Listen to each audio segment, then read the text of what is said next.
Just give me 1 second.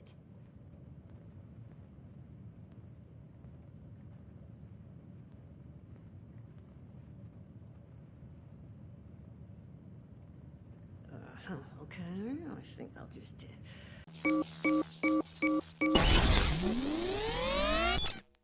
Fallout 76 is now available for pretty much everybody, and I think that was really the case, honestly, when the game flopped. Had a significant deep discount across the board, then migrated over to the Xbox Game Pass via the acquisition of Bethesda. It is now available as part of the PlayStation Plus Essential Edition, and that is, to me, why I say it's available everywhere. What you're looking at is footage from said PlayStation Plus Essential Edition. It is now free to download and play, and the footage you see here is stuff that I broadcast on Twitch earlier today. The question is, has Fallout 76 gotten better? And to me, somebody who bought the T51 Helmets Collector's Edition at launch and built a brand new 2080 Ti gaming computer to enjoy this game at launch, I can tell you I have seen this game evolve over the years. And no, it has not gotten significantly better, in my opinion. And I still maintain it is not a very good Fallout game. And while at times I think it does get slightly better, particularly with the inclusion of some of the NPCs and the attempt at telling a more traditional Fallout story, the game still at this point, years after launch, does not know what it wants to be. And I think that's the biggest frustration I have, is the vision of this game has varied wildly since the beginning. When you start the game, you have to create a character, and you are one of the first landers, I'm using air quotes here, of this new world after Vault 76 opens up. Turns out Vault 76 is supposed to be this pioneer vault that's going to go out into the wasteland. You're going to be one of the first responders almost to kind of go out into the universe and to kind of establish law and order of everything around you. The problem is a lot of that seems to already have been done. You're going to come across lots of recordings and this mythical overseer who has seemingly done everything that you're ever going to do long before you've ever done it. So much so that she will leave you items and quests and tidbits of notes, etc., in order to follow her breadcrumb trail all across the map. And that doesn't really feel like you're the first man on the, on the surface of the moon type of thing, or that sense of exploration, when honestly, it's already been done. So after that kind of failed reception, Bethesda went back to the drawing board and said, okay, we're now going to kind of quell that. And we're going to say that, yay, you have successfully now gone ahead and cultivated the land, and now magically people have moved there. There are all these NPCs, and there are all these other survivors who have set up shop. And now we're going to give you a story to do within this area that you have kind of sort of claimed. The problem is it was tacked on so haphazardly, you're still getting that initial indoctrination at launch in the beginning of the game in the character creator screen of kind of giving you this sense of exploration and wonder and awe. But then you're instantly thrust into a world where there's already people walking around. So it doesn't make much sense. It's constantly competing against itself in terms of what it's supposed to be versus all of these additions that they've had. And that tone doesn't stop.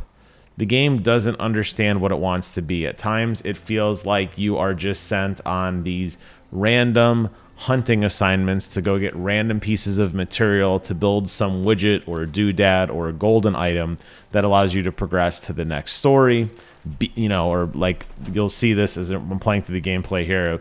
My mission was to go and turn on a sign so that I would attract people so I could interrogate them to figure out where the big boss was being, where he was held or hiding, whatever, so I could go kill him, right?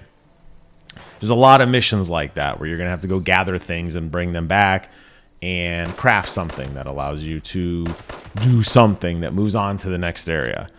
So that sense of just raw exploration for exploration's sake does definitely take a back seat, particularly when you are constantly looking for specific materials, pieces of ceramic, pieces of rubber, pieces of concrete in order to build your next thing. So it's kind of at a struggle there.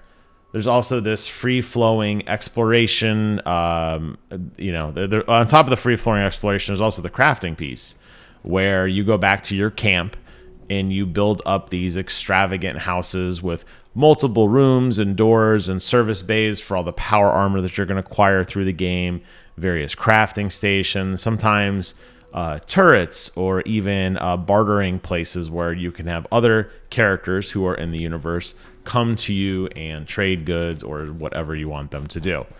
That seems to be kind of a large part of the game. And while the design and the idea behind the actual building kind of makes sense once you get familiar with it, it still remains so fragmented that it's hard to understand what you need to do in order to unlock the piece that you need to complete your creation.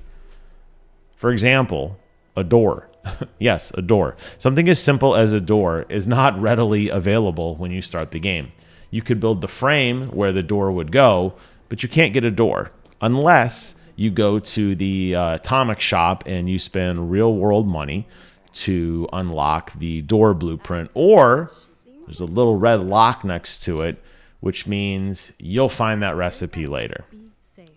It's not always clear, but the progression is not there. The basis you need to build a very basic house with very basic needs is definitely not very well thought out. And I think a lot of it has to do with Bethesda's insistence that the shop exists, and it's their insistence that the shop is something you should be utilizing, because they're going to try to also treat this like a live service game, in addition to them treating it as a single-player, story-driven game.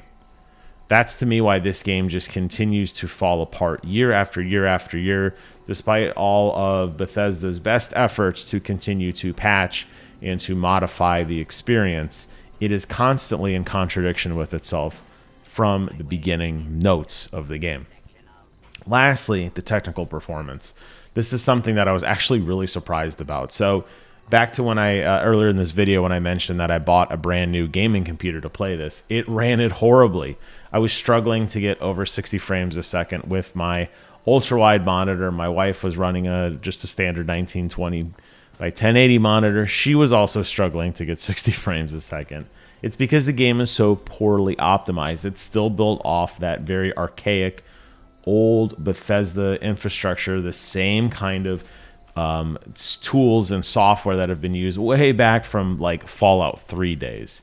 And it has not aged well, and it definitely has not aged gracefully. Porting over to the console, yes, you are going to be treated to high resolution and HDR, which I think is probably the only thing of note. When you're not looking at the dull, muted colors of this universe and you get a nice, bright, sunny day, you will be treated to some gorgeous HDR, super vibrant blues and super vibrant reds and oranges in some of the fires and the explosions. But outside of that, you are stuck behind a 30 frame per second experience with lots of popping and very, very aggravating light and texture inconsistencies. Sometimes the world will seem to kind of vanish for a brief moment, or the way that textures will load in isn't very seamless and it will become very jarring. Light sources are oftentimes incredibly far too bright. They don't cast any sort of realistic shadows, and I'm not talking about ray tracing. I'm talking about just standard Unreal Engine baked in shadow mapping, or any sort of reflectivity seems to be absolutely absent from this game, which definitely creates some very flat, muted textures, and ultimately it suffers. And I think the immersion isn't there when you're shooting against enemies and they just kind of fall almost MMO style, not in a realistic ragdoll effect that we have seen way back in Fallout 3, to be honest. You're not going to see that. The way the VAT system is deployed also definitely doesn't feel very true to form.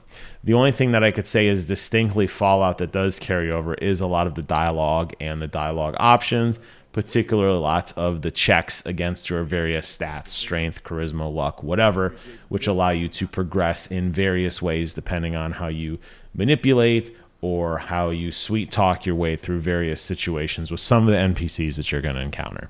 But as a whole, I do not recommend this game. It is, like I said, available practically everywhere now for free, quote unquote.